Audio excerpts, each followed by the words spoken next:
Venezuela's President Maduro is now in US custody. The United States struck Venezuela, and Trump has announced that the US will temporarily run Venezuela and tap into its oil reserves to sell to other countries. Since the 1950s, the United States of America has attempted to topple foreign governments approximately 80 times.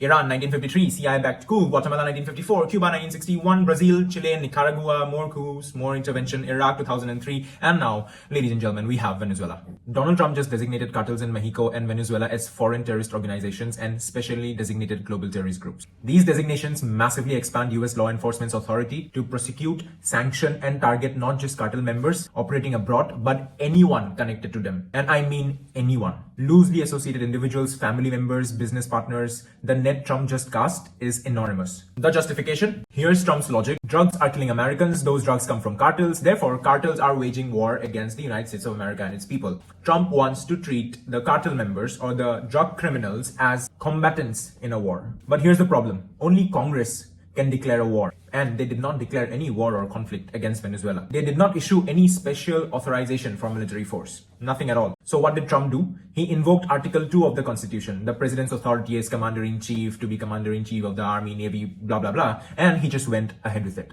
Trump has loosely linked, without proper verification at all, a cartel called Tren de Aragua to Venezuela President Nicolas Maduro, claiming Maduro controls them. But here's what's wild.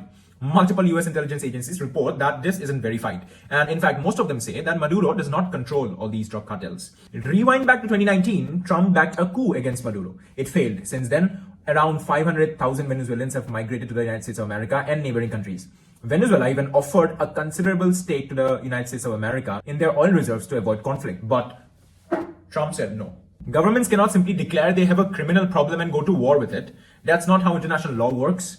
That's not how our own constitution works. Congress was supposed to put limits on such reckless acts by presidents like Trump, but we cannot expect sanity from an insane nation and government like the United States of America. Congress did not stop it. Congress did not go against it. It's not about global concern for peace. The United States is not concerned with world peace. It's a systematic approach, a pattern the US has followed for decades to control natural resources, trade routes, international influence, regional power dynamics, and it justifies deploying private military forces, private equipment sales, the Pentagon's absurd budget that keeps the US constantly at war, constantly armed and constantly powerful.